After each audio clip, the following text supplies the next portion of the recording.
running the race and I'm glad. I'm running the race and I'm faster than them. Yeah.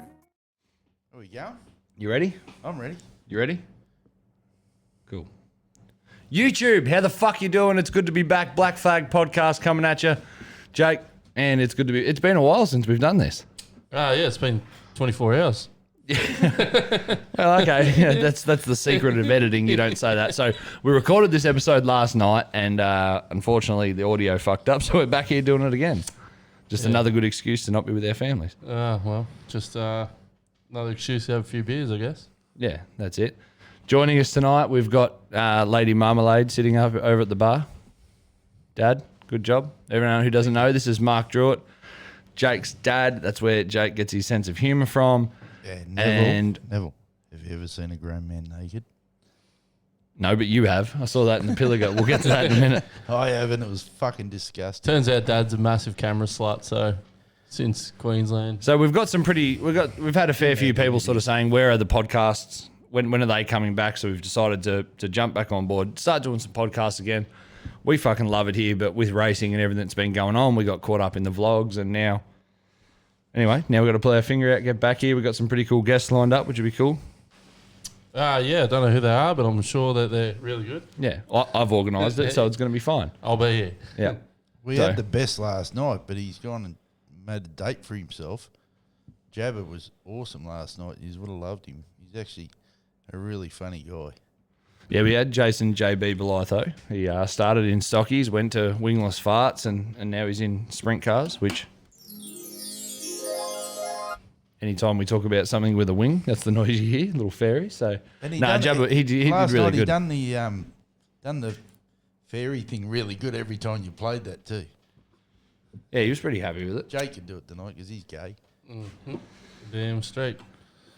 Anyway, gay. Man, it's been busy since the last actual podcast episode that aired. I think we were just complaining about COVID and the fact that there was no racing anywhere in the country, and we were sort of telling tracks to just hold race meetings and deal with the consequences. But yeah, which is what then racing just kicked off and it was mad. Yeah, so people are still getting the flu, but I think people have realised now that it was all a hoax. Hopefully, most people, if you haven't worked that out by now, you're really gullible, and I've got something to sell you. Let's not make this political, but you've actually got... Says the man wearing a Make America Great Again beanie. You've got more chance of getting struck by lightning than dying of COVID, people. So wake up to your stupid selves, you fucking morons. So anyway, things have been massive busy for, me, you, Dad. Yeah, we've done some Ks. Done some Ks, done some big things at home. It's been cool. Congratulations for Timmis this season. Season's all done now. Well done. Thanks. That was first year as president. I'm sure it wasn't easy.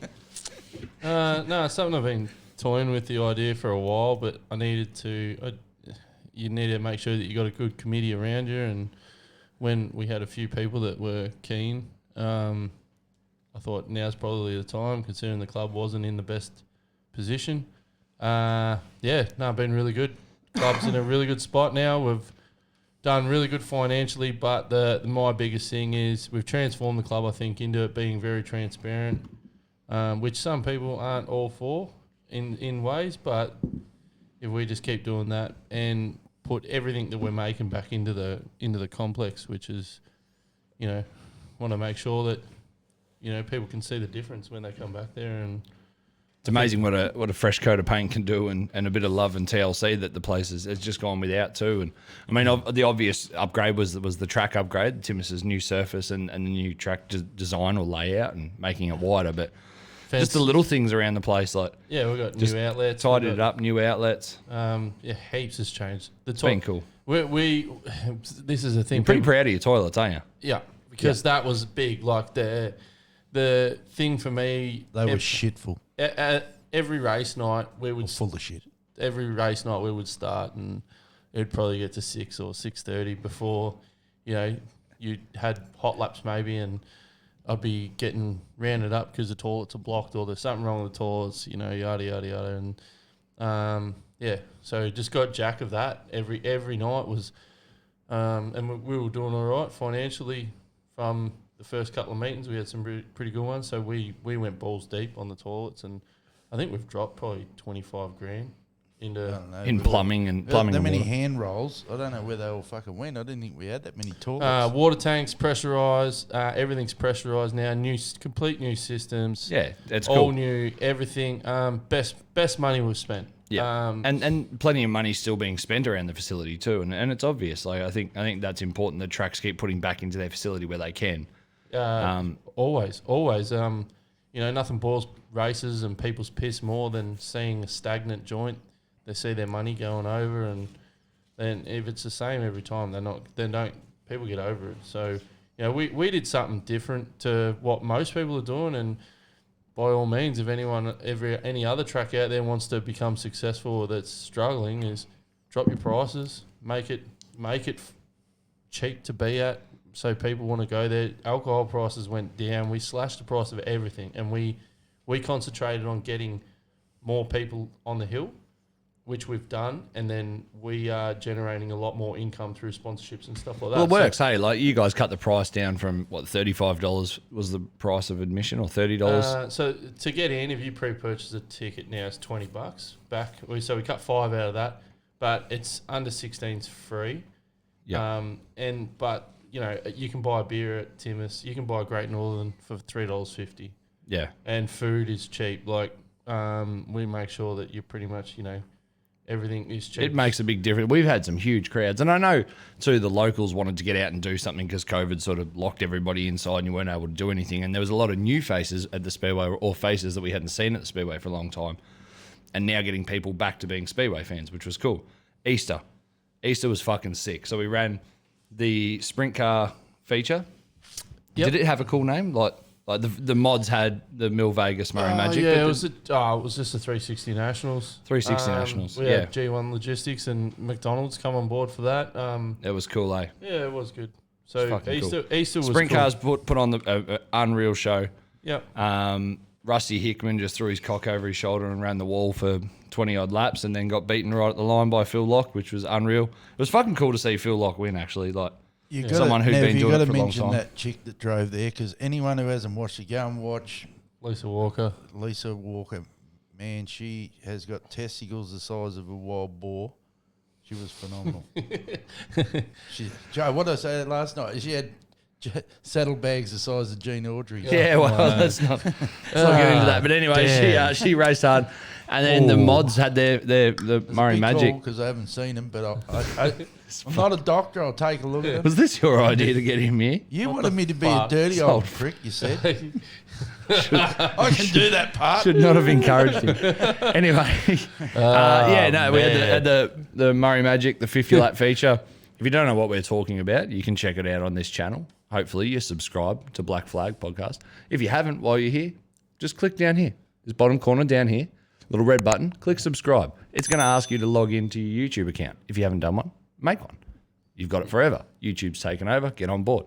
It's about time Speedway progresses because there's so many people now been sitting in the dark ages. Technology's taken over. Look at us go. We're doing it. Yeah, COVID should have woke a few people up. There's a whole nother world out there. I think we're trying to just show people the way a bit. Someone could do it a lot better than us. So everyone needs to get cracking. Promote yourself. Yeah, self-promotion. That's all Black Flag is, really. People aren't going to do it for you. We're just doing it for fun, and we're doing it to sort of make memories, I guess. Yeah, we've made heaps of memories. memories. And this year's been cool, talking about memories. So we had Murray Magic. Yeah. You had probably not the best run, considering you didn't get to run night one. And we spoke about that in the vlog, so let's not go too far into it. If you're curious what we're talking about, go and watch the vlog. Come back to us. Yeah, so old me would have probably took to the whole car with a sledgehammer on the Friday. But I'm a changed man. Yeah. So it got to about 3 o'clock, and Changed his underpants. That's about it. I'd spent all week helping everyone else, to be honest, and then got to the Friday, and then it was like my car was just sitting there, needed a little bit done. So I went to do it and then loaded up, and that's when it was carrying on, misfiring and dropping cylinders and doing all sorts of weird shit. So, yeah, like typical old me would lose my absolute shit and probably destroy it. But then we moved on and let that go.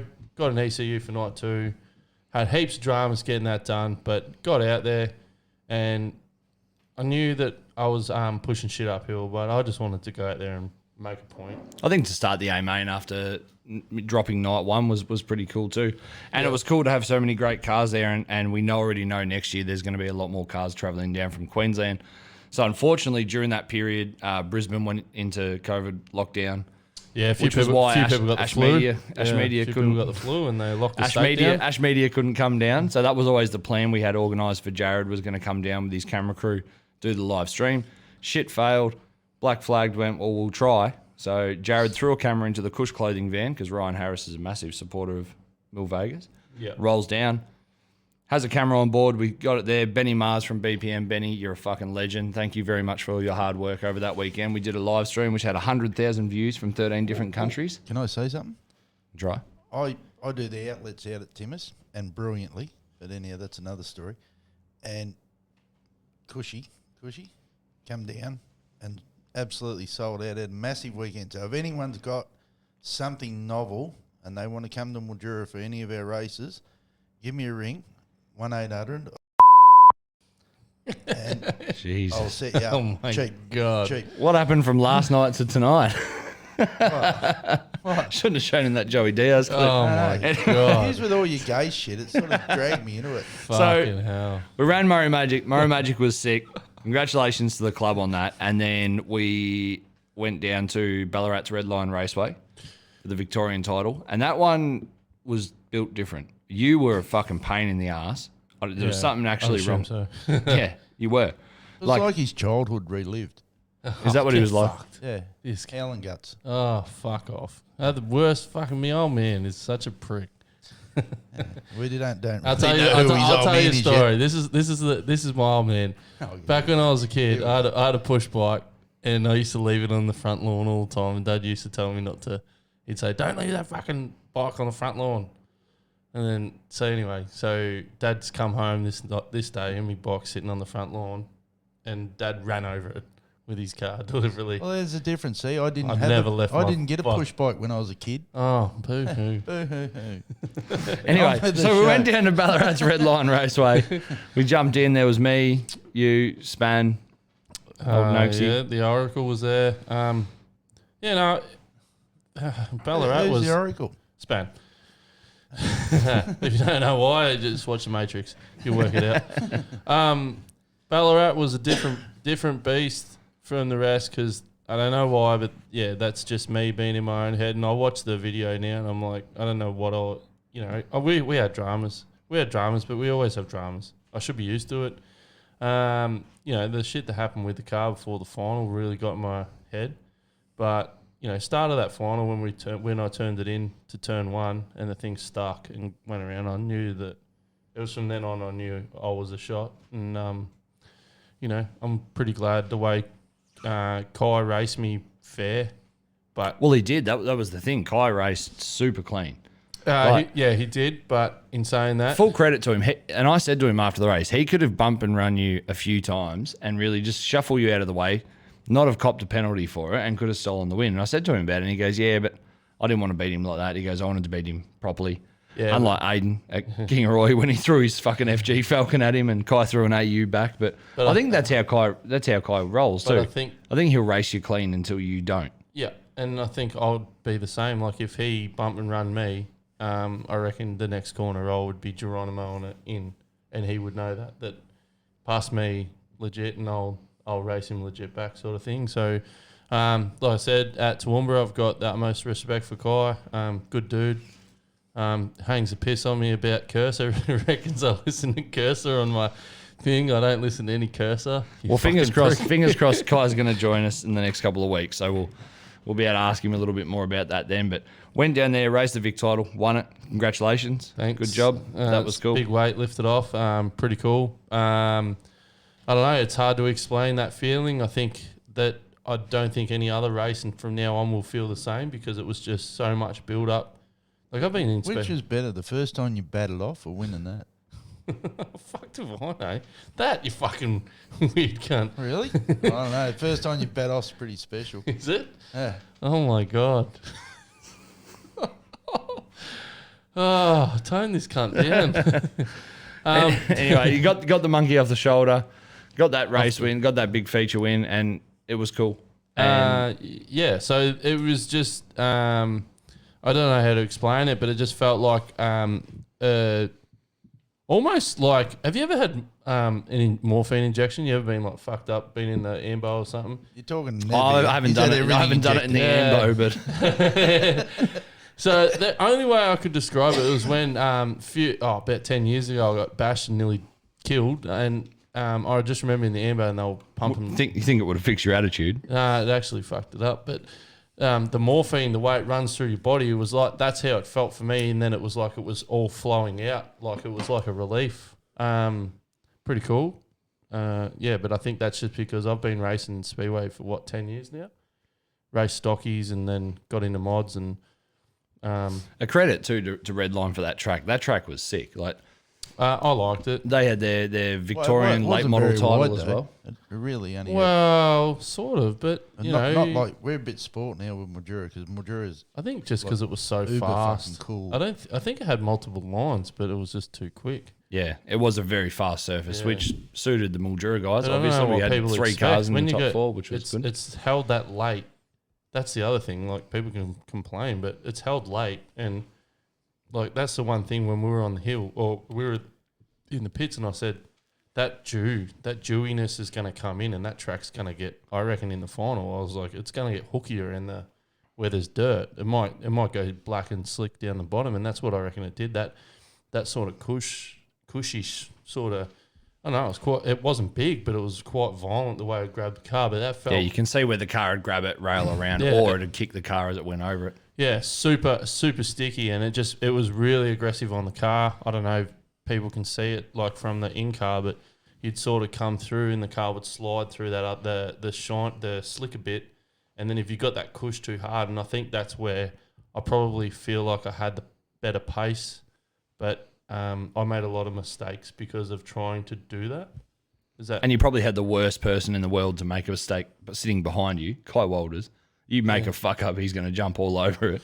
Yeah, but that's what makes it so good. Is it wasn't easy. Nothing was. Everything was. I had to work for, and you know that every time he showed his nose, it just added to the pressure inside the car. So Once I seen the checker, I didn't actually see the white. I didn't know that was the last lap. It felt like we'd done 5,000 laps to me. And then it was just, pure, it was like the first time I beat off in Dad's coffee cup when he didn't know.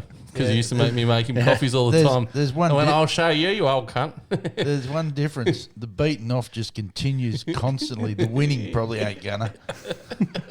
He's probably right. Anyway, so talking about winning, so we finished up that week, fixed the car up, loaded up, went to Whyalla. Yep, so went to Whyalla. That was good fun. We had left fun. me behind, by the way. Left the old man behind because he's hard work. Thank you. If you can't fucking tell. Whyalla was good. We went with a totally different attitude. It was just, it is what it is. We just had fun. Me and Nev, you know, we were running around on the beach, kissing, cuddling, doing all sorts of gay shit. That was pretty. Well, that was the thing. So just talk about Whyalla as a town. It is more of an industrial town. There's just steel everywhere. More of an Big ore industrial refinery. town. It is. It is an industrial town. And you're going through this industrial town, you come over this hill, and then it's like all of a sudden you're looking at the Gold Coast or Torquay. And you turn around, you look back, and there's Broken Hill, and you turn back, Torquay. The difference with Broken Hill. The difference Torquay. with the Gold It was Coast. fucking worlds apart. It's like you walk through a portal. But at the Gold Coast, there's like chicks in bikinis everywhere, and then at Whyalla on the beach, there's two. Spanning a G-string. There's Spurn sunbaking, me and Nev swinging around. Yeah. It was cute. Oh, anyway, look at the eyes you so we just went made. there. You two are gay. Well, anyway, that's fine. I voted for it. And SA title. So let's talk about South Australian Speedway. So South Australian sedan racing is in trouble. And we're going to get a little bit serious about it. It is. Well, it's been in The trouble. closure of Speedway City has hurt Speedway in South Australia. That's a big immensely. problem. That's a huge problem. And we see modified sedans, for our instance, they have grown in the way that they've gone from 3 cars to 12 cars in the last 5 years. And there's some really, really good people working really hard to rebuild that class over there. And it's not, and they're not quite at the level that the Victorian modified sedans or the Queensland modified sedans are at. But they're having a red hot crack on being able to make sure that class survives in that state. The problem is that we're not seeing enough of the Victorians go and support it. Now, understand in Wales' instance, it's a fucking long way. It was 9 hours for us. I think Andrew Dyke, who came from Melbourne and went up there and raced, it was 14 hours for him there and back. Yeah. 28 hours of driving just to go there and get slammed up by the Ramses. But to see those SA mod races at Murray Bridge and Mount Gambier, where it's not as far for the Victorians to cross the border, you guys have got to get over there and support it, because there's some really good people over there trying to rebuild their class. And if you guys aren't going over there supporting it, teaching them, helping them how to be quicker and help raise them to our level, we're not going to see SA titles anymore. We're not going to see racing of our class or any classes in that state. The state's in big trouble. Yeah, pretty much. People need to stop overvaluing themselves. We see it a lot of that with sprint cars, and then the COVID era comes and people with that, how to explain it? When clubs couldn't have crowds and stuff, and then sprint cars then had to take a massive pay cut and everything like that. But then they were asking the smaller tracks that they used to shun for help, sort of thing, to run, especially in New South Wales. Parramatta gets shut down, and where did all the sprint cars go? Where beforehand all the sprint cars used to pretty much not want to go anywhere else. But you got to be careful, and the same goes for us. If it's all well and good to say we're not going to go over there, but then you got to look after everything, and they're not going to grow their class by themselves. We have to help, and if we want to do the right thing by our class, we have to pitch in. So, some people aren't going to want to go over there or whatever, but that's cool. That's on them. But I'm going to support the SA guys as much as I can. And you did, and you took their title. But yeah, we've been over through the year as well, just to run with them, and they love it. There's a few of them there that just they get amongst it. They want to race against good cars and stuff like that. And they've come over to Mildura as well and supported us. And I just would like to see more. Yeah, for sure. Locals, see more Victorians, especially, go and support that state. And especially the state title. I'm a bit disappointed that there's a VMPA round being put on the state title coming up. I think that's no good. And to me, state titles take precedence, or titles. I think they should. And I've always said that I think any time that there's a state title in anywhere in the country, that any form of a title, whether it's state or national, no track should be able to run a club show or a series round or anything of that class against that title.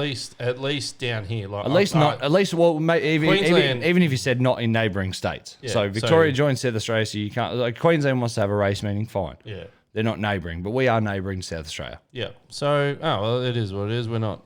We can't fix all the problems in Speedway. I could fix them if they wanted me to. I know a lot of the dramas that they're facing, or I think that, but they got some good brains there. Hopefully they can sort it out.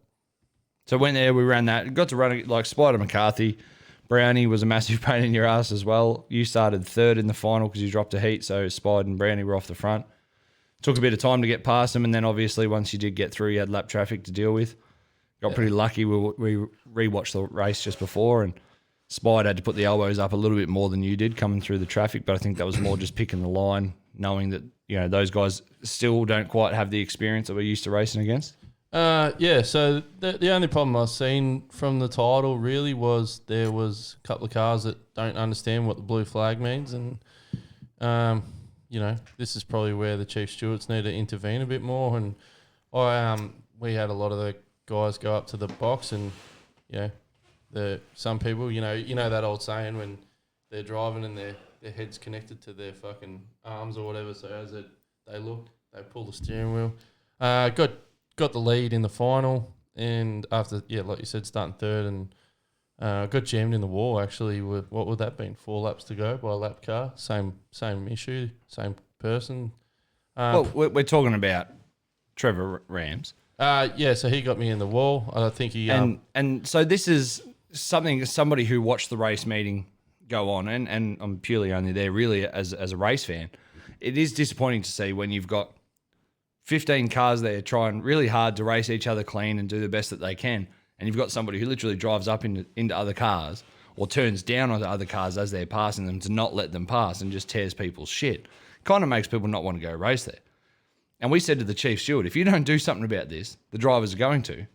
He pretty much told me to fuck off, which fair enough. I'm not a driver. I don't have to be there. And then during the final, the drivers did take it into their own hands and put that person in the wall. Now, we laughed about it at the time, but the instance is that if somebody would have actually got hurt, the chief steward could have intervened and stopped that from happening and didn't. And that comes back on the stewarding. That was just an opinion of something that I see, and it's my opinion. It's not gospel, but my opinion of that is that could have been handled earlier in the race meeting, and stewards need to be able to nut up and go and talk to drivers who are driving like that and say, pull your fucking head in or you can put it on the trailer, because these guys don't want to race against you. Yeah, like it wasn't, I hit the wall, like I rode the wall a bit. It wasn't like the end of the world for me, and in the last heat I sort of got pushed high in that one, so it is what it is. But yeah, like you said, there was that incident there and stuff like that, and I think it was weird. Like Chris Hayden's, future Chris Hayden in 30 years was the chief steward at Toowoomba, and he sent me rear for something which at the time I was annoyed about. But Yeah, but it was can we your get fault. apparently it was my fault. Well, That's fine. But the stewarding at Toowoomba was good. Like normally you go in there and the steward's there telling you how he's going to discipline everyone or send them rear. He did. He just didn't give a fuck. It was grouse. And then people pull their head That was in. something that I sat in on the driver's briefing and sort of got some video footage for the vlog, and I was really impressed with the two stewards who sat up there and spoke with the modified guys. And it's really good when you've got a chief steward who's a genuine sedan fan or a genuine fan of the class. We see it with sprint cars all the time. A lot of the sprint car stewards are sprint car fans. So they're very, very invested in the racing that's about to happen on the track. When they go and steward a different class, they don't give the same quality of stewardship that they would give to their preferred class. At Toowoomba, that fell in our favour because we had a steward who turned around and said, modified sedans put on the best racing in the country. And he was just there to control it. But he didn't fuck around. No. Didn't hold him yellow. Didn't take any fucking bullshit. If you fucked up, you're going rear. And if you do it more than twice, you're going infield. He was just very, very firm, very fair and firm. And that's everything that I think a racer can ask for in a steward. It's just like the strict parent, I guess. Like, Here we go. I'm not talking about you. Fucking why you got to... It's everything's about you. Dad, not. No, but I'm just saying, like... I don't even get paid for this shit. No, you're just paying for it. Yeah, I pay for it, all right. That's why you're here. You got a little prick of a kid who, you let get away with shit. Then when you actually do try and discipline them, they kick and scream and whatever. Or the parents that have kids that get disciplined. Well, when they do get disciplined, here's some discipline for you. See, there you're my brat still, right? I think you should ring old mate with the NIS and apologise because you fucked his chances even. Well, it tore the front end clean out of his car because you. Oh, okay, because that was deliberate. Well, he had to put some new parts in. No, it wasn't deliberate, but you didn't even touch no one's ever come over and fucking. At the Vic Title, you were all worried that you might have clipped someone you were about 40 paces from. I was in front of the Nissan. I don't know what you're talking about. If you were in front of him because you went in that hot into that corner. You passed 4 cars. Oh, this has come from the guy that you got to hit him out of the road. Well, not during mid-race, only if you... Fuck me. Fucking damned if I do, damned if I don't. Well, you can't win. You can't if win. I drive like if I drive like a Virginia, this cunt's looking at me, telling me like, "Oh, did I tell you about the last time I went to the T-Bar Nationals and I cooked the accelerator cable?" Anyway, we put a splint in and put that in, and then went out, and it only had fuck all throttle. But I just didn't want to drop any more heats. This cunt was giving it to me after the final because I goes, You're going nowhere. I'm like, what do you fucking want me to do? Like, now he's telling me I'll go too hard. Anyway, T-Bar Nationals was cool as fuck. It's the first time I've been to Toowoomba. You've always spoken really highly of Toowoomba as a facility and the race meeting. They're good people up there too. Yeah, they're fucking really good. Massively gutted that Nev's not at Toowoomba anymore. Nev from T-Bar, whatever his last name was, who was there last time. But anyway, he was just one of the volunteers. He was a good dude. People. Yeah, okay. Oh, mate, that helped us when we got there. Yeah, they had a last for a time. Yeah, got us pizza and stuff. Took us shopping. Cool. We were just Cool hanging. story. Thanks for adding that. He wasn't there. He got fired. I was like gutted. I'm like, where's Nev? I'm here. I came with you. I'm like, no, anyway, not we got that to T-Bar. T-Bar was cool as fuck. Over the 2-night show, they put on an unreal job, but it's a different surface there at Toowoomba. I think the best way that I've heard it described was like plasticine, and it's pretty well right, like how it is. It holds together, but Yeah, it's you like can it's you can full grab of a bit of oil. the clay that comes off the track, and it's like it's got oil in it. You can Well, like you can it's almost full of polish ba- it. It almost feels like it's full of fucking baby oil. The way it's all polished, shiny. Well, it probably is the way he was fucking baby oil in the car. yeah. Fuck me. I You keep, just keep slip these on shit in the clean. car. He sees I'm Spider blurry on McCarthy. the picture too. Spider Can you fix McCarthy. Spider McCarthy sprays baby oil on his car once. Next thing, Mark's dipping our car in baby oil. That was meant to be my secret weapon. You're telling everyone. Yeah, that's true. It's actually haters' tears. And we should All have. the people who write into the Black Flag page complaining, we collect their tears and spray it on the car. We should have won Best Presented that night because I worked my ass off to the point where I had to go and rest in the bus at the end of the night. Smoke cigarettes. Yeah, well, we'll talk about that in a minute too. So Dad had went up depression there. session cigarettes in my bus. So we went up there. We raced. We raced T-Bar, and it was cool. Like I suppose at the Vic Title, we raced the best that the South had to offer for majority of. The guys who started the Victorian Title at Ballarat, there was 30 cars or however many cars out on the track, and every single one of them could win an A main. Like it was a decent field of cars that rolled out for the A, and we got to do the same thing at Toowoomba too. So you won the mini feature on night one. You won one, and Aiden won the other, which was awesome for us. Bet Kai again. I did. Oh, Aiden did. I didn't. I beat. Berkeley. Oh, you beat Berkeley. Yeah, Yeah. that was. You had a really good race with Kai on night two, didn't you? Yeah, where Kyle was probably better than me in that heat. That race If with you want to know about Berkeley. that racing, you can go to Ash Media Premium and watch the race meeting Go now, and watch or it. you can wait for the T-Bar vlog that's coming out soon once I pull Yeah. my finger out So- and edit it. Had a really good race with Berkeley and That was Mick awesome. Shelford. Got the win.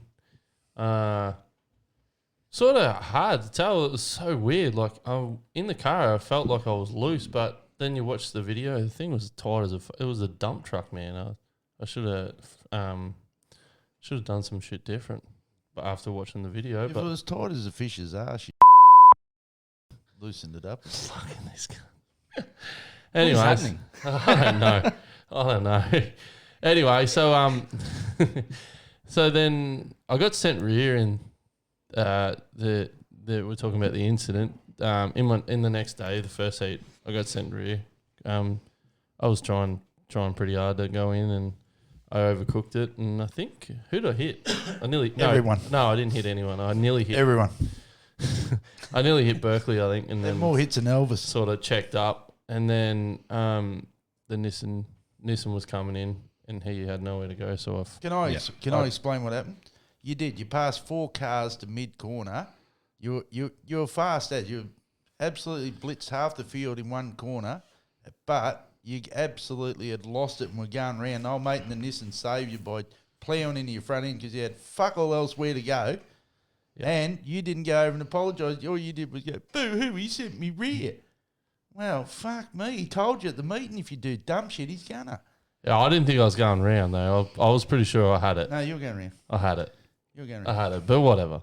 So the car was Dad's going well. Dad's a driver in the family. In everyone. our instance, This is true. the car was couldn't drive a greasy stick up his ass. That's what, I can. I have. that's what all the just so everyone knows, that's what all the baby oil's for. So we the car was going really good. We go to the pole shuffle. You put the reverse beeper on and got your crab status back. Went backwards in your group for the pole shuffle yeah, and started the A main out of 8th. This is where things went weird. So as we're lining up for the pole shuffle, John Kelly jumps on the grader and decides to fix a hole that had appeared down at turn 3 and 4. Now we were happy to see the hole because in Victoria we like it fast and rough. And I just think And it the just- racing too. yeah, the racing's good too. Then John Kelly jumps on the grader and like a big knife with Vegemite just patches this hole over, Yeah, smooths it out. so we we went in the pole shuffle, and I had all intentions to run the top, and had the car looking at the track, and then they've called us up. We've gone to the dummy grid, and I'm sitting on there, and we had the engine running. I thought we were going to drive straight out, and then that's when the lady on the dummy grid comes along and says, "No, cut it off. They're going to just fix the track. There's a dangerous hole out there." And I was like, "Oh, I just looked before. That's not a dangerous hole. That's a hole. Like, it's a rut. Like, that's that's what you want." And then anyway, I got out of the car, went up and had a look, and they'd sort of done the top part of the track. And I reckon I probably wasn't tight enough for the bottom, but I was too tight for the top for what they'd done. So went out. And yeah, first on that pole shuffle thing, I was a dump truck in that, especially that thing just pushed and pushed. So that's all right. Backed it up, put the reverse beepers on. And then, so instead of, we were 5th on points, went back to 8th and started there. And then we just changed some tyres for the final. Learnt from Woodrow not to try and put too soft a tyre on, and banged on some harder rubber and went out for the final. And as we were getting ready for that, that's when we noticed. Let's just tell the story. So before that, we were walking back to the pit after we went up and watched some of the lightning sprints or speed cars or whatever else was running supports on the night too. It was Proddies or Stockies. Yeah, so we were watching the Proddies, and we're walking back to the pit, and I said to Jake, I'm like, "Man, I just fucking seen lightning, eh?" And he goes, "No, you couldn't have." And I'm like, "I just saw lightning out in the distance." Within 2 minutes, it's on top of us. There's this tropical Queensland storm clouds formed, and it's got thunder and lightning and rain and shit building up in it. And they just started, like, we had probably another 3 events before the modified feature was meant to be on the track. And they started screaming, "Modifieds, your feature is going out now. You want to run, you go now." So we're like, fuck. So we've rushed. We haven't had any chance to change the car to allow for the fact that the rain's going to hit the track and make it shiny. And we roll out there. Well, I don't really know. The car started really well. You got up to 3rd in the final. You were running on 3rd for a while. Yeah. And then as more and more rain hit the track, got wetter and wetter. You hit the wall about 900 fucking times. Yeah, so so when the track, at the very start, it was spitting, like just a light haze of rain, and the car was good. Yeah, I'll have a beer as well. Thanks. So the car was, as it was spitting, the car was still all right. Moved forward, and then we got to 3rd, sitting in 3rd, and then there was a yellow, and I remember on that yellow, you could see that the rain just really picked up, and then after that, it was just horrendous. I was struggling. It wasn't heavy, but it was heavy enough that... It was heavy in the car. Anywhere but up there, it would have been stopped, I reckon. It was, I was ripping tear-offs of rain, so there was no mud on my tear-offs, it was just all water, but I don't know, it is what it is. I know why they had to keep trying to push through with it, and that's what happened. It was just a weird thing that Aiden said to me the next day, which I didn't take any notice of, but all the Commodores seemed to move forward as soon as the rain hit. Everyone else noticed that? Yeah, because they don't have a big lump of 6-cylinder Falcon engine hanging over the front end. Yeah, maybe. But all Fords turned into shit trucks. I was one of them. So hit the wall pretty hard. Don't know what it's done. The car's in the shed at the moment. Got it up on jack stands, and the right rear is floppy as a dog's cock in a fucking, it's just fucking flopping around. So, I don't know, it's fuck something in the floater or something like that. But that's what happened. It got a real bad vibration on the last time I hit the wall, and then, just tried to get it off the track and get it out of there. And then that's when, from that moment, our trip turned to shit. It did. So we're going to have a real quick break. We're going to hear from our sponsors, and then we'll be right back in just 2 minutes. Well, before we do... Here at the Black Flag Podcast, we couldn't do this without Cush Clothing. If you're not wearing Cush Clothing, you're not a fucking Speedway fan, and you look ugly. Pretty much where it's at. Cush Clothing makes racewear apparel for the dirt track racer, which is what we're all about. Look how fucking good we look. We don't look this good when we walk down the street before we had Cush Clothing, but now we're handsome as shit. And that's because we got our clothes from cushclothingco.com.au. Jake, T-Bar National shirt. They're not just doing racewear apparel anymore. They're doing event merchandise. They're doing fan merchandise. Aiden Raymond. He's one of my favourite drivers of all time. Stop Asian hate. # Stop Asian Hate. You can get Aiden Raymond gear from cushclothingco.com.au. All your other favourite Speedway racers, you can get their apparel from cushclothingco.com.au. This black on black hat, this is the third one I've had. I fucking love it. I wear it everywhere that I can. I got it from cushclothingco.com.au. Jake, your T-Bar Nationals hoodie, they're still available. Where from, Jake? That's right, cushclothingco.com.au. Website. So head over there, make sure you check out all your favourite items at cushclothingco.com.au. Use the discount code BLACKFLAGGED in the checkout. You get 10% off your whole order.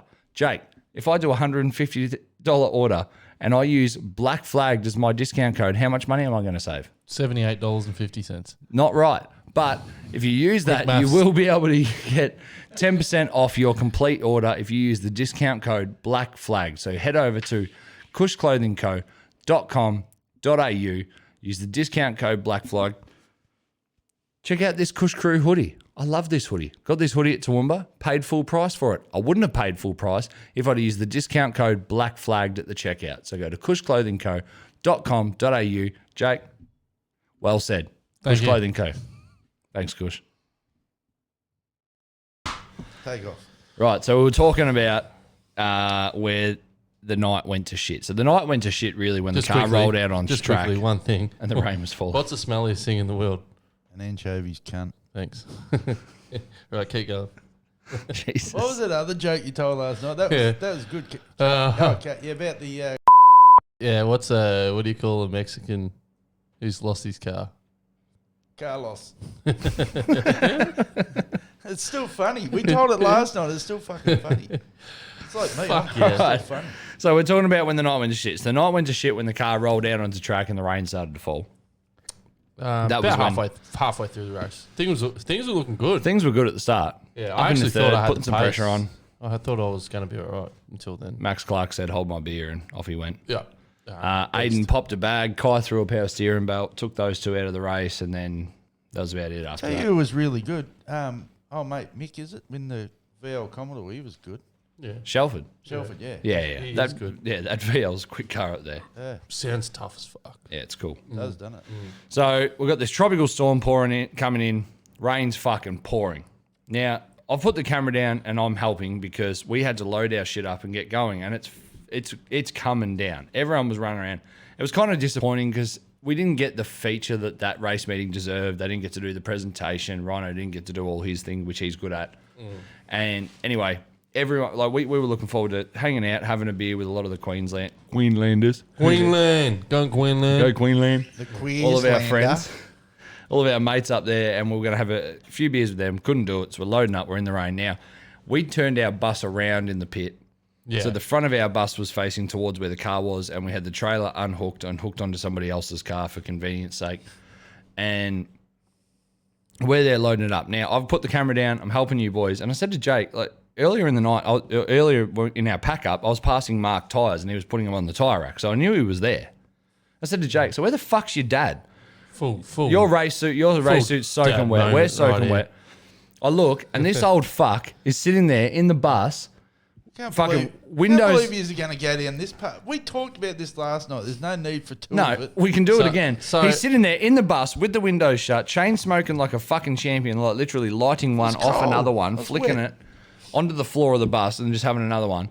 Now, he's sitting in the bus, said to Mark, "What are you doing?" He goes, "Well, I'm going to drive and you guys can get changed while I'm driving." I would have fucking waited. I would have waited for you to get changed before we left if you were out there helping So- us, but you fucking didn't. But that wasn't even the part that annoyed me. No, but I was annoyed. I was annoyed as fuck because Dad's in their compression session and the cigarettes. I hate cigarettes. Trin hates cigarettes. And I'm like, that motherfucker's in there smoking. Then we're just going to, like, when you walk in the bus after Dad's just been power smoking, it's just like someone punches you in the face. It's fucking awesome. Yeah. And I'm like, that motherfucker. And like, yeah, I was raging out. And Nev was like, nah, it's all good, man. It's all good. It's all good. And then the best bit is that Nev's attitude just completely changed. Wonder if he 'Cause knows- No, Wonder because if I'm Dad's sitting there sitting and I'm there. trying to find all the tools that are in the fucking mud on the trailer. We're trying to load everything up. Mark's sitting there in the driver's seat, smoking cigarettes, watching us. Fine, whatever. You're old. We don't Nev's want like, you to get a nah, pneumonia. He's all right. Stay He's there. all right. And then all of a sudden, this is what fucking annoyed me. The cunt hits the wiper button so that he can watch us better. Well, yous were taking No, a long fuck. time. I want to see where yous were at. 'Cause I fucking Then lost Nev it. I started throwing mud and shit at the front of the bus. I was fucking ready to belt him. Trins had to hold me back. I was like, fuck this old guy. It's so funny because that's when. So then when Nev's by cracked the the way, shits, everyone, so you know, I've got a gammy knee that I can barely walk on. I carried the whole team all day. Yeah, the car Dad- should have won best presented because I'm a fucking machine. Dad- Fuck your knee. I was about to drop Dad can't kick you. I go was get that his fucking knee angry. scraped. He needs to go get a knee scraped. He can buy 15 sets of fake tits, no dramas. We I can't want go my get a arse fucking licked before I hun- get my knee scraped. fucking this. Oh my god! Well, you got to get your priorities right. I've never had that done. I can't find anyone who'll go around my will nots.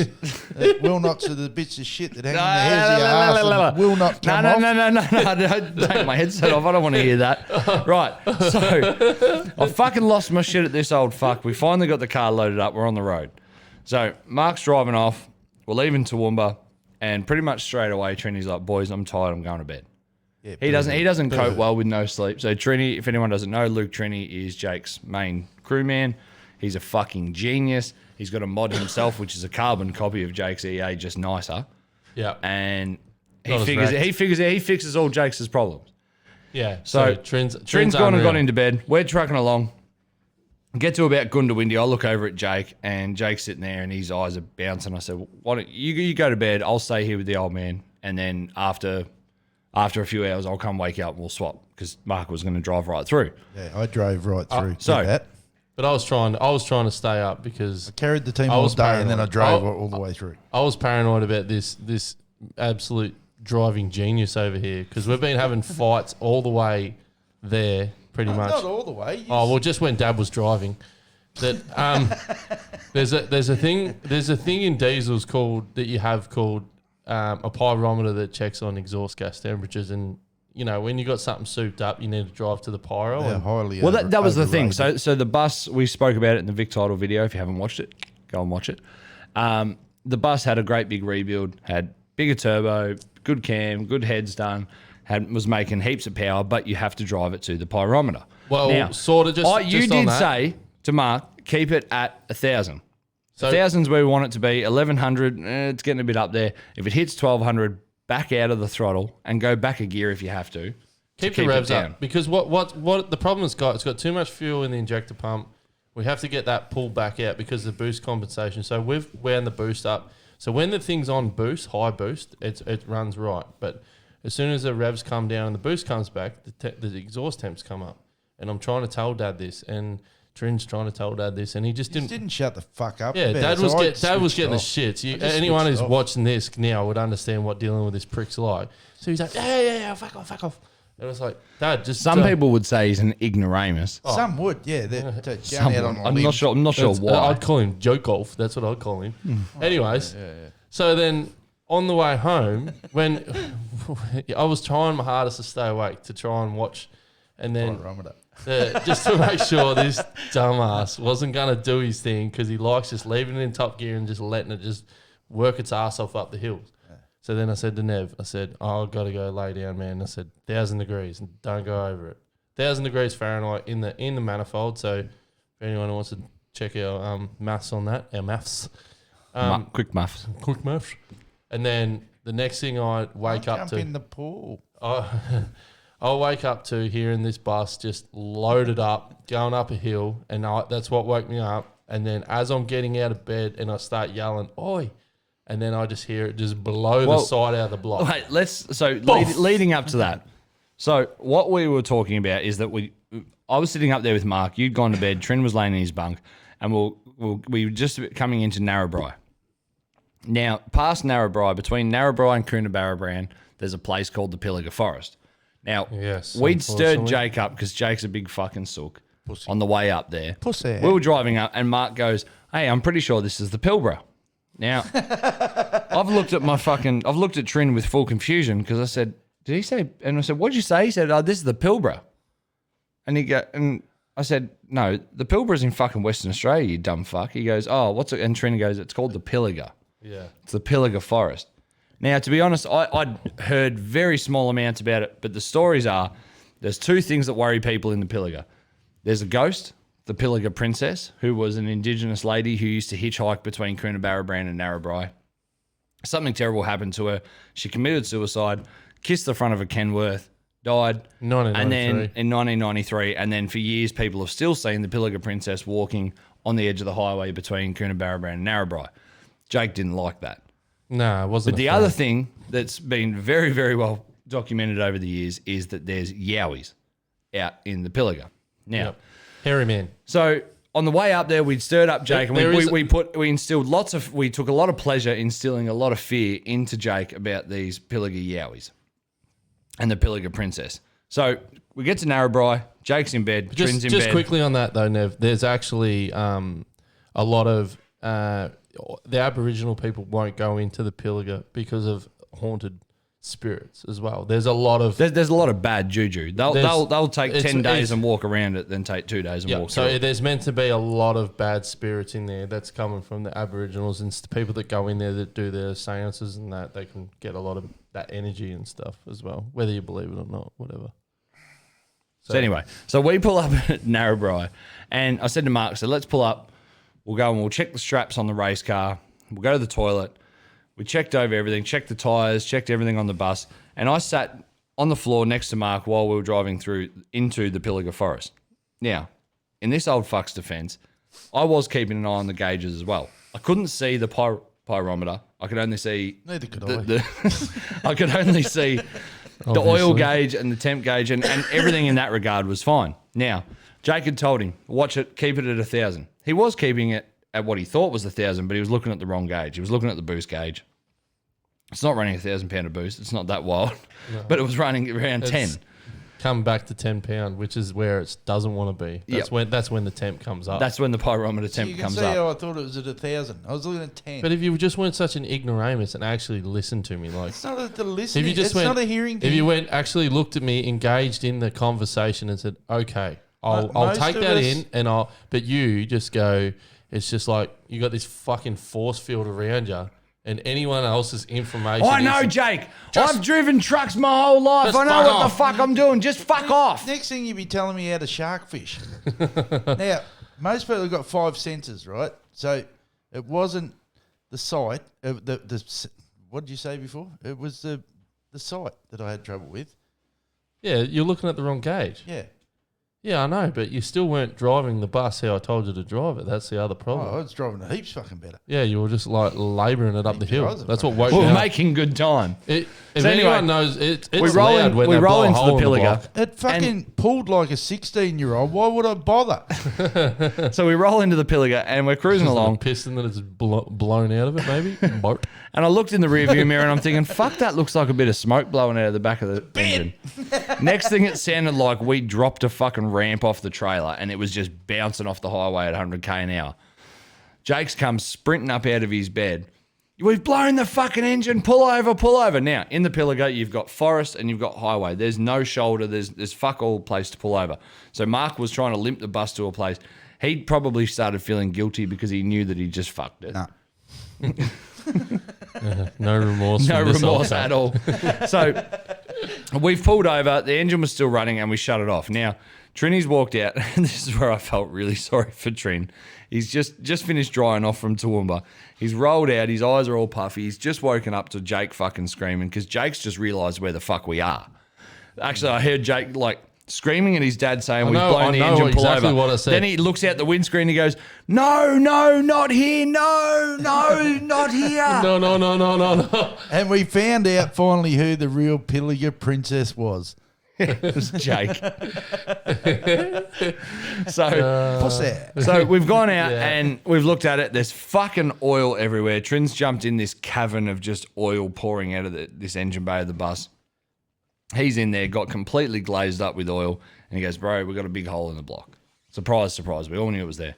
So we've grabbed 10 litres of engine oil that we had for the bus, and we've poured that straight into the bus engine. He said, we just need to be able to limp it along. Whilst we're doing that, a truck has driven past us. He was heading from Coonabarabran towards Narrabri and recognised the race car on the back of the bus because he's from Robinvale, which is right near Mildura. Because I'm kind of And a so big deal. he'd gone down, gone back further, turned around, and he came back to us, said, boys, what's going on? We've blown an engine. He goes, you do not want to blow an engine here. Now, to give you an understanding, if a truck driver blows a tyre in the Pilliga, they don't stop. They just drive flat.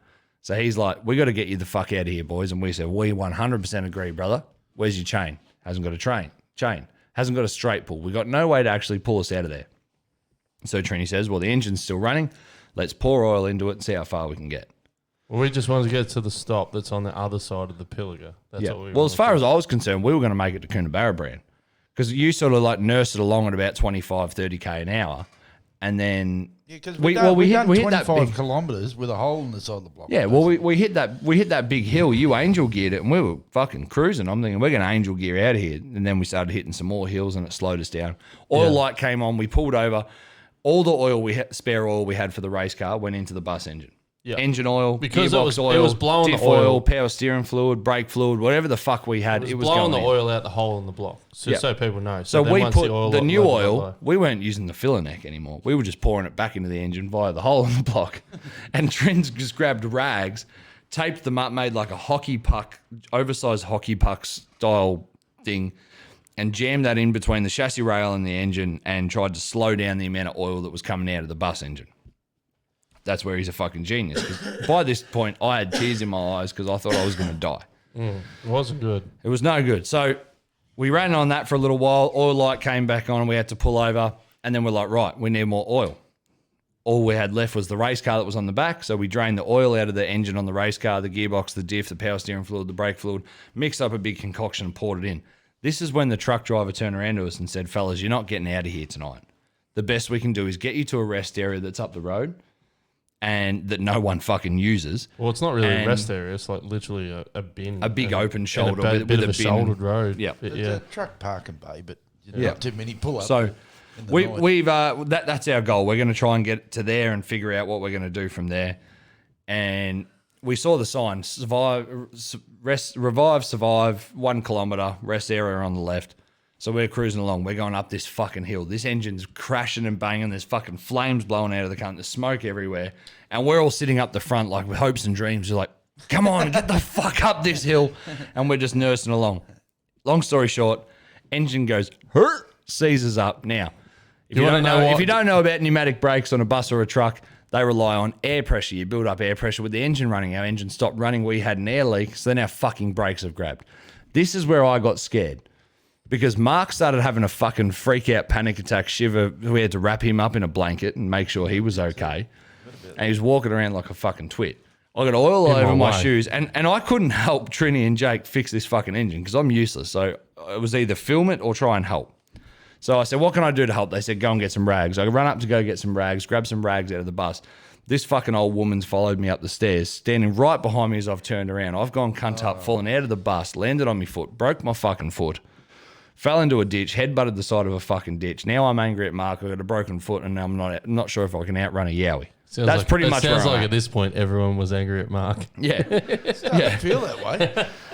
I had no idea about this until after I paid for the new engine. I was going to set him up as Yowie, mate. I was not hearing it. So anyway, so Jake's a bit panicked as well, as you'd understand. And the truck driver says to Jake, mate, you're going to have to calm down. Jake goes, well, I'm fucking worried about that princess coming and getting me. And he just laughed. He goes, I've been doing this run since the 80s, mate. She died in 93. I haven't seen her for years. Don't worry about her. That's just a myth. And we went, oh, righto. Okay. Thank you. Put me at ease for about 3 seconds. Then we're sitting there staring at the engine, and over our shoulder he goes, But them yowies. but them yowies. We've turned and looked at him, and we've sort of looked at him like he was joking, like, good one. And he was stone-faced, and he goes, we need to get you the fuck out of here now. You go, yowies, that's plural. Yeah. There's more than one. And I said, what, are they real? And he goes, my oath, they're My real. oath they are. Yeah. And I said, what? And then I'm like, I'm trying to fucking Google this shit. I want to know what I need to put on me. Trent's trying to Keep fix the away. engine.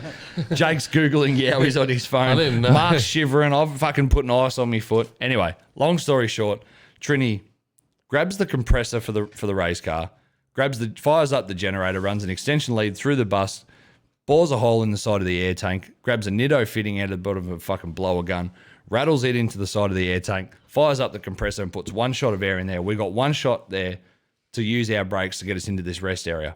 We had all these tiny little bits of dinky chain. We took Eight all the mil chain. D-shackles, all the D-shackles off the trailer to make this 8 mil chain into a length of chain And for they this were truck to puny be able to D-shackles. tow us in. Now, at this point, I'm looking at these tiny bits of chain with tiny bits of 8 mil chain with this fucking D-shackles, and I'm like, they're going to break. Someone's going to die. This is how this night's going. I'm about to lose a friend. Like, because I wasn't going to be anywhere fucking near it. I wasn't going to die. One of you fucks were going to die because you guys was there trying to do it. I was standing well behind holding a big Milwaukee light trying to get us out. Yeah, and I had no idea the dangers of this chain with the window until Dad starts putting pillows and shit in the window. Yeah, we and then started I'm like, stacking up pillows. What are you doing? And he's like, oh, when that chain breaks, it's going to come back through and whip you in the fucking face. Well, don't you know that baby duck feathers can stop a chain coming at you at fucking 200 kilometres an hour? So then I'm like, I might get under the dash then and hold the steering wheel. Dad, you go down the back of the bus and tell me which way to turn. 6'6", and he was trying to actually crawl under the fucking dash of the bus. I'm going, get the fuck out of there.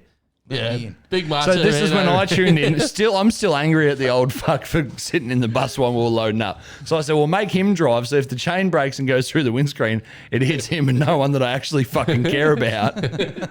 then we could give a sacrifice to the Yowies. Yeah. It's like, here. Anyway, Take this one. The one with the nice ass. so long story short, this truck was able to tow us. It's not what the snowman says. That snowman loves it. Our bus and the race car trailer into the rest area. We pull up. That's where we're spending the night. The truck driver basically says to us, best of luck, boys. Make sure you lock the door. See you later. Yeah, And that's leaves. what he said. Just filled us full of, filled me full of fear just before he left. That's what I reckon. Yeah. Oh, so shiting myself. from this point, the situation went like this. We had to figure out how the fuck we were going to get home. So we rang Chris back in Mildura. We said, Chris, wake up, brush your tooth, jump in. One of them. Jump in the ute and come and get us. Pick a tooth, any tooth. Just the one. Yeah, he can't pick any. He got one. So he's jumped in the ute and he started his 15-hour journey to come and get us in the middle of the Pilliga. I organised him, by the way, thanks. I'll take credit. Yeah, you did. Somewhere. You did. Somewhere. Yeah, take that. Yeah, thanks. Yeah, no, yep. So- Dad did. Trini rolls out with a beer. We're having a beer now. If anyone who doesn't know, I broke my back a few years ago, and I've just been granted access through the Therapeutic Goods Administration to smoke medicinal marijuana. It's for my back pain, and that's bombs all. of tissues. And never smoked it before then, ever. No, never once done a drug. Decided that this is going to help for back pain. It's well publicised. It works, and doctors give it to me, and I buy it from the chemist. So I said to Jake, I'm gonna smoke some weed. My back's sore and my foot's sore. And he said, are you sure you want to do that out here? And I said, well, yeah, I do, because if I'm going to die, I'm going to die laughing. I'm going to die happy. So I smoked that.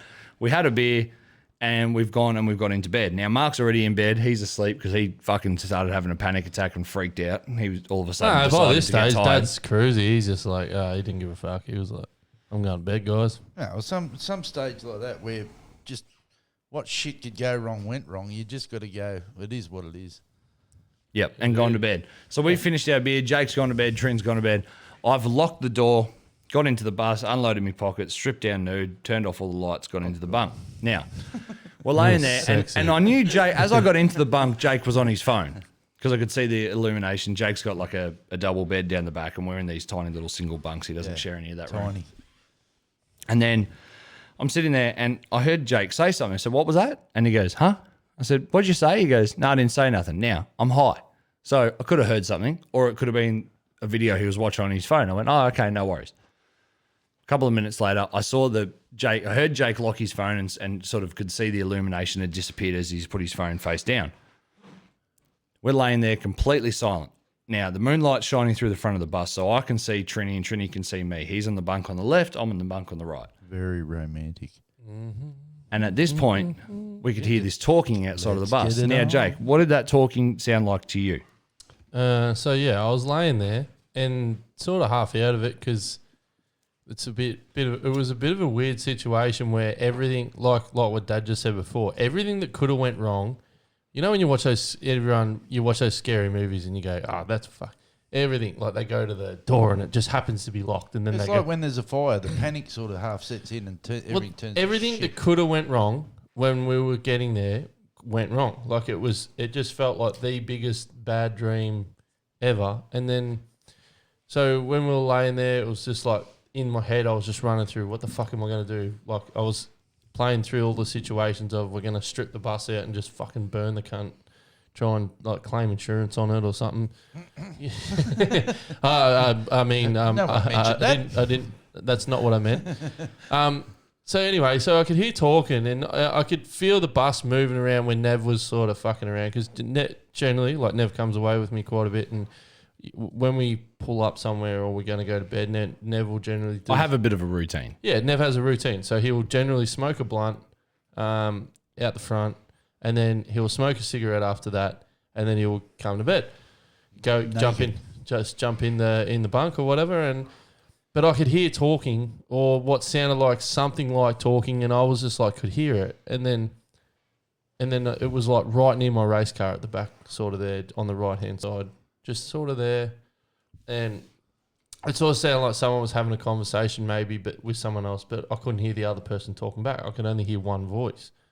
And then for a while there, I was like thinking, oh, well, what the fuck's Trin, or what's Trin looking at on the race car? What's wrong with the race car? And then I've sort of come to and realised that that's not Trin's voice. That's not Nev's voice. So then I've yelled out, what the fuck are you doing out there?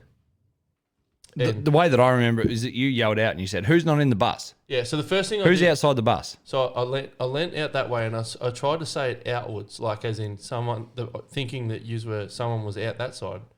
And then there was no answer. And then I've sort of sat up and then I've said, are you in the bus? And then Nev's, because you got to understand that where the back room is and then where the bunks are, if you're in the bunk, it's hard to hear me. So Nev's poked his head out of the bunk and says, we're here. And then I'm like, well, who the fuck's outside? And then that's... And Trini's answer was the best. You said, well, who's outside? And Trini just went, yep. Yeah, that's all he said. So Trin was in the bunk. So it almost sounded like you would think that someone's pulled up next to us and they've gotten out and they're like talking amongst themselves. So I've like, the fuck? But I could hear, it sounded like, the only way I could describe it is like, imagine someone with lazy dragging feet, dragging along crushed us, like, and you could hear that going down the side. Walking outside the bus. Yeah, going from the car, because I've pulled the blind out to check the race car, and I've looked and I'm like, there's no one there. And then I pulled the one off the side and I've looked and I couldn't see anything. I'm like, what? So then I'm like, what the fuck? Sort of and then just laid back down and I was like, fuck me. I'm like, am I tripping balls right now sort of thing? And then that was it. I zonked it. Well, how do you think I felt? Because I was tripping balls and I could also hear footsteps outside, knowing well that everyone was in the fucking bus. And just so our adoring audience knows, I'm the only one that's non-certifiable because I slept through whatever you all dreamt up. Yeah, so if it was me and Nev, like me and Nev together, we get pretty fucking stupid and stuff. And when me and Nev are talking about like this stuff, I can understand if people go, these cunts are just talking shit or whatever. But the thing for me was when I'm like to Trin, I'm like Trin's he's a pretty switched on corner dude. He's not, He looks at everything very realistically. And I remember we were sitting there and the moonlight was shining through the front of the bus and we're laying there and I could see Trin and we're just looking at each other. Trini's looking at me, I'm looking at Trini. And then something broke the light. Something walked past the front of the bus and broke the light. And Trini and I were like fucking meerkats. We were just out of our bunk. Couldn't see anything. And Trini goes, do you lock the door? Yeah. I said, man. The way Trin said, I remember that. And he said it in fear. Yeah. It was like, he's like, did you lock the door? He goes, yeah. Nev, did you lock the door? And I'm like, yeah. He's like, are you sure? And I'm like, yeah. He's like, can you go and check? I said, fuck you, you go and check. Someone's just walked past the fucking bus. I'm not going out there. You know what the sound almost sounded like? Imagine someone dragging a duffel bag. Yep. But in like that's what it sounded like. It was fucking weird. 100%. Yeah. Anyway, so the next morning. Yeah, it was loud enough to hear in the fucking bus. But then. So the next morning we've woken up. Now the Pilliga Forrest is beautiful during the day. At night it's fucking terrifying. We're sitting there during the day. The sun's shining, the birds are singing, all that good shit's happening. And Mark turned around and he's like, which one of you cunts went and took a shit last night? Huh? He goes, who went out there and had a shit? I said, what do you mean? Now, this rest area is never used because people don't stop in the fucking Pilliga. And there was a section from the front door of our bus that led out towards the forest where the grass had laid over, and there was footsteps in the middle of it. Now, these footsteps weren't just like someone had gone for a little wander out and into the scrub. These were giant, like Mark stepped it out. He had to hop to get to each of those footsteps. So in my opinion, whatever the fuck it was, led from our front door of our bus and walked back out into the forest. You two were both about 6'6", yeah? And 6'5" and 6'4", probably. they were a lot Something longer like that. steps than you two would take, I would estimate. I'm no expert. No, the print was huge. But And the thing that got me was the grass was leaning different ways with each step sort of thing. Like, it wasn't, it was wasn't fucking windering weird, like that. man. It was so weird. And then, Nev, you got to talk about that last truckie that pulled up during the day when we. Yeah, so during the day we had a local who pulled up, and he lived in a town called Weewaw. Weewaw's a town that sort of before you get when you leave Narrabri, before you get to the Pilliga, Weewaw, you turn off to go towards it. And he'd pulled up and he was looking at the race car and having a conversation with Mark about the race car and all that sort of shit. Because we were sitting out in the sun. Now, to people who were passing by during the day, they thought we're just having a little holiday. We're sitting out in a rest area. We're living the life, laying in the sun. Little did they know that I was going insane and planning on getting nude to try and flag down a truck to give me a ride back to Mildura because I was fucking done with being there. But he's turned around and he's gone, you know, what's going on, Ray? We said, we blew our engine. Now, this is like a real deliverance-looking motherfucker. His eyes were like a little bit chatty too, real chatty. Yeah, and his eyes were just a little bit too straight, like, and his tooth was there, and that was about it. He was wearing a Cobra. Everything you'd expect from someone like the Hills Have Eyes looking motherfucker. Blue Bond singlet on. And he goes, so what happened? And we said, we blew our engine up. We had to stay here the night. He goes, you stayed here? And we said, yeah. And he goes, you've got to, and this is the part that fucking just crept me out the most. Like, it put in perspective of how I felt the night before. Was he turned around and he goes, you're not meant to be here. And we said, well, we don't want to be here. He goes, you need to leave. We don't want you here. It's not safe. And I looked at Trini. I'm like, did he say we? He's here by himself. Who the fuck's, who's we? And he goes, we don't want you here. You need to leave. Leave now. And then walked back to his truck and left. I looked at Mark and I'm like, what the fuck's just happened? Like, it was fucking weird, wasn't it? Yeah. The way that he's carried on about us being in the Pilliga Forest, he's like, we don't want you here. You need to leave. Yeah. And then then I got naked and tried to flag down every truck that I fucking could, and no one would stop. But but we come back and that wasn't the Yowie either. That was me. Than the Yowie. But we come back and we're trying to tell people this, and people are laughing at us, thinking that we're just like having telling a fucking story or. So anyway, if you don't know about it, get on Google. Type in Pilliga Highway into Google. The first few things that comes up is Australia's most haunted road, the 6 scariest places in the country, blah, blah, blah, blah, blah. It's all about Pilliga, the Pilliga Princess, the Pilliga Yowie. Go and find out for yourself. That was our story. We fucking lived it. We survived. We got the bus back to Mildura out of Speedway's generosity. A massive thank you to everybody who shared the Black Flags post. They saw our post on the Black Flag Facebook page. If you haven't done so, go to Black Flag on Facebook. Like the page, make sure you follow all of our shit. Everyone shared it, and we're able to get the bus back to Mildura for $1,000, which is unreal considering we were getting quotes of like $10,000, $12,000, $14,000. We we're getting ready to fucking make a new Yowie house out of a bus in the side of the Pilliga. Yeah, so I can't remember the guy's name that towed it. Kazi. Oh, we'll put his works for Kadomas in Robin Barley. Nah, that's that one truckie. No, that was the dude who helped us. We that got was Kraz. We got help from a guy from Swan Hill with a super tilt. We'll put his Parsons. We'll put it up along here. Nev will put his business name along here somewhere. Yep. Parsons helped organise it for us, but we'll put his business name. Massive thanks to him. Totally good, like real good dude. Yeah, saved our ass, and we've got an engine on the way now for another one. And you just reminded me of the snowman. If you want to put anything in the comments, if you can guess who the snowman is, you're getting a free voucher from Maxi Moves. Yeah. Anyway, enough about the snowman. So the here's where we're at with Black Flag. This, and he says, during the off season, no, Chris, I know what boys like. All right. So during the off season, we're going to do as many podcasts. Fuck me. If you can guess who the snowman is, that was his comment. I give up. Anyway, keep going, Nev. All right. During the off season, put it in the comments. Are you done? Nearly. All right. Now I am. During the off season, We're going to do as many podcasts as we can. Fuck me, you do it. I'm gonna Right. stuff. So what the are we talking about turkey. now? What are we talking about now? Stuffing the turkey with my finger. During the off season, I'll just turn Mark down. During the off season, we're going to do as many podcasts as we can. If you've got somebody you want to see on the Black Flag podcast, just like we've done in the past with Ty Galley, Robbie Foe, etc., let us know in the comments. We'll do the best we organise it to get them on the show.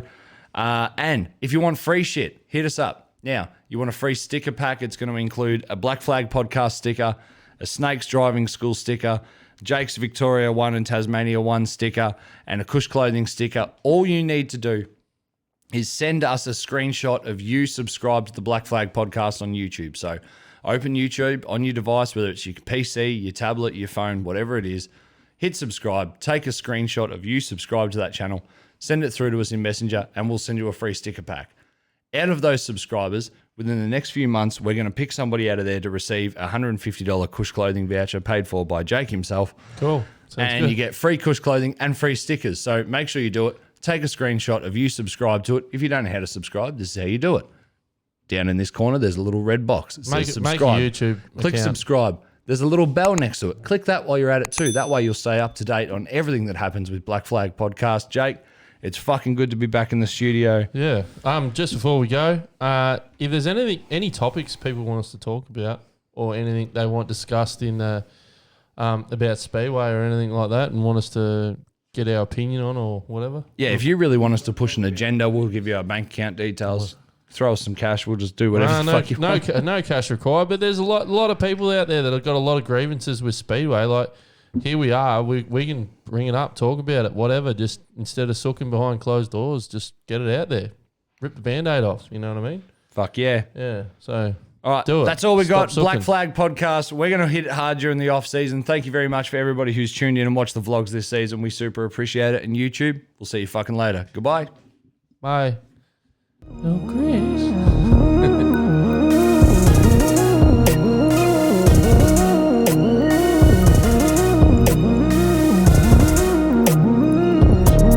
I'm running the race and I'm glad. I'm running the race and I'm faster than them. Yeah. I'm in first place and I'm zooming past. Yeah. What? Who am I? I'm the great.